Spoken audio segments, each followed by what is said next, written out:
On a sweltering summer day, And I got the mama, daughter, and son. That's Pfizer. Carla Brown works out of the back of her car.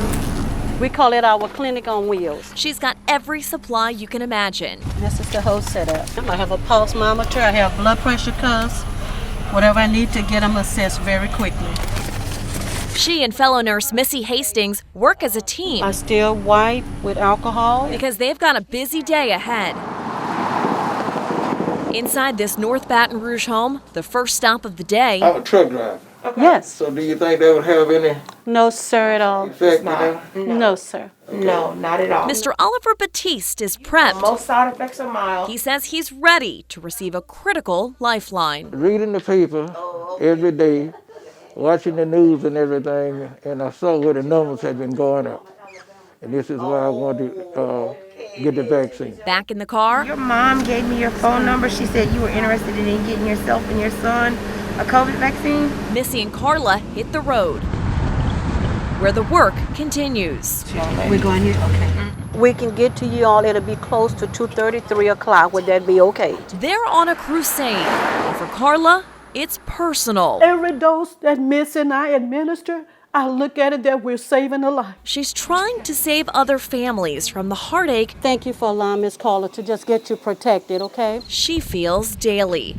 It's a pain that she believes could have been prevented. I know I caused my husband death, and he would still be here if I wouldn't have brought this virus home. In March of last year, while working as a nurse in a psychiatric hospital, Carla tested positive for COVID-19. While cooking the food, all of a sudden, I got hit like a bad headache. Her 90-year-old father, brother, and her husband, David, quickly fell ill. David was in the hospital, went out on May the 17th, and that was the last time he left the house. David was alone for 2 months in the hospital. No visitors allowed with strict COVID protocols in place. I don't know how my husband felt with me not being there, but that was the hard part. Yeah. After 7 weeks on a ventilator, David died.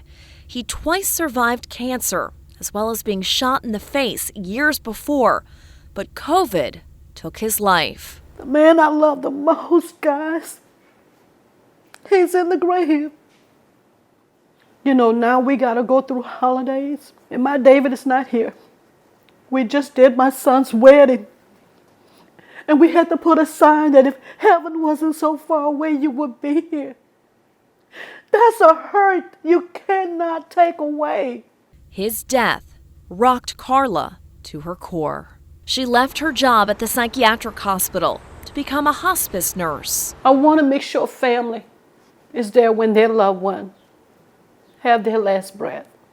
I want to be part of that process of celebrating life and death, something that was taken away from me. She wanted David's death to not be in vain and vowed to make a difference, one shot at a time.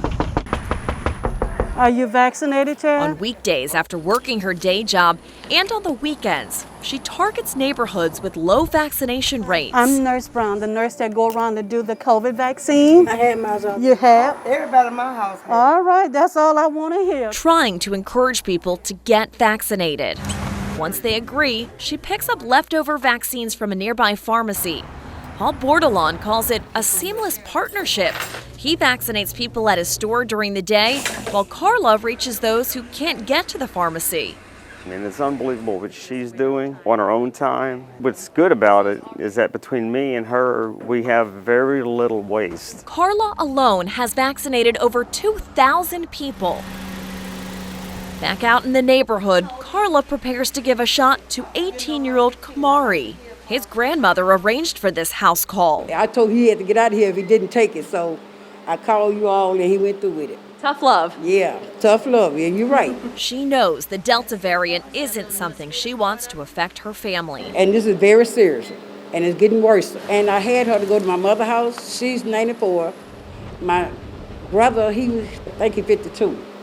And I called them to go to their house to get them the shot. With Louisiana having one of the lowest vaccination rates in the entire country, these COVID crusaders, as they've called themselves, say they won't stop their efforts anytime soon. We got to save lives right now. And they mean it, because as Carla pleads with people, Talking about the COVID vaccine. just look at what happened to her and the love of her life. Do you not understand? If there was a vaccine when my David was alive, he could be here.